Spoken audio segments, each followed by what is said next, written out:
Alright, we're going to be looking at some new features today, and some of them we've looked at before, but we're going to look at them in more detail and more depth. So when you log in, your screen is going to look something like this. You're going to have your classes listed here, your email address is going to be up here.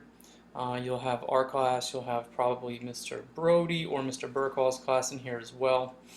But what we need to go to today is our drive. And our online drive, our Google Drive, is where all of our information is stored. So everything that you do in Classroom is there, and then any other documents that you have created are also stored in your drive, along with anything that someone else has shared with you. And the easiest way to get to our drive from Classroom is to simply come up here and create a new tab. So you have one tab that is already open. That is your Classroom tab. And you click here to open a new tab.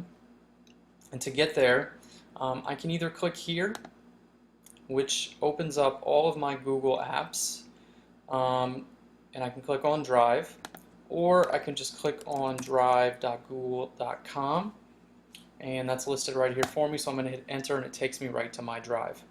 So these are all the documents that I've created using this email address, starting here. And they're all organized by alphabetical order.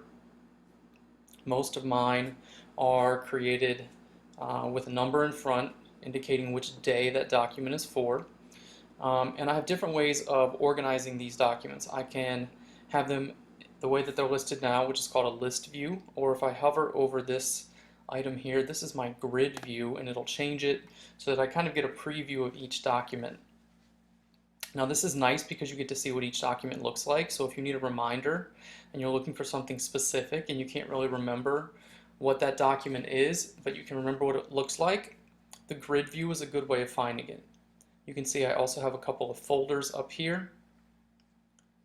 But for me, the list view is better because it gives me more items on the page so I can see more at once, so I leave mine this way.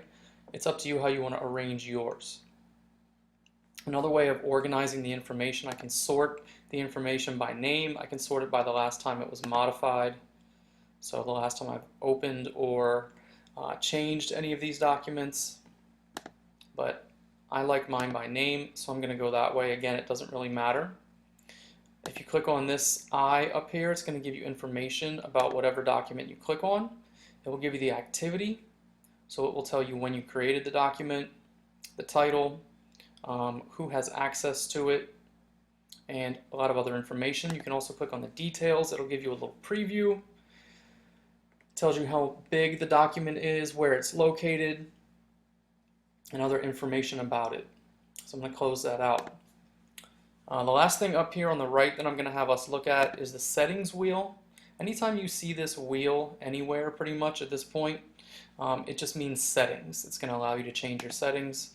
You can click here. I'm not really going to do much with this right now, but just to give you an idea of what that wheel looks like and what it means, that's up here.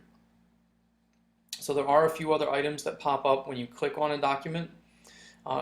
Last week, or I guess whenever you turned in your projects as a group, one person had to get the links for each document that you were turning in. So you had your 2 slides presentations.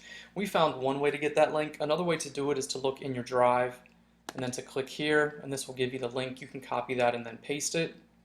If you click here, this will allow you to share it with someone. This is how we got the link up here. We clicked here and it opened up the link for us. Alright, so I'm going to click out of this. You can delete your information here as well, and if you want to preview the document, you click there and it'll preview that document for you. I'm going to close that out. So those are just some basic functions of what you can do in this view when you have your drive open. Over here to the left, there are a few other items that I want to point out. The information that you have here in front of you is your drive. So think of this as your main folder. This is where all your information is stored. But as you know, in order to find what someone else has shared with you, you have to click on Shared with Me, and then it opens up anything else that people have shared with you. Now, for me, in my drive, pretty much the information that's been shared with me are documents that you all have turned in as students. because anything that you turn in obviously gets shared with me. But you notice they don't show up in my drive. They're only in this link that says shared with me. If I wanted to move something into my drive so that when I log in and I go to my drive, I see that document in there, I would just click on it, drag it over to my drive and drop it there. And then it would be dropped into my drive so that I see it right when I go into my drive. If you want to see what's recently added to your drive or recently edited, you can do that here. So these are different documents that I may have looked at or opened. I may not own them. You can see this was a document that someone else owned.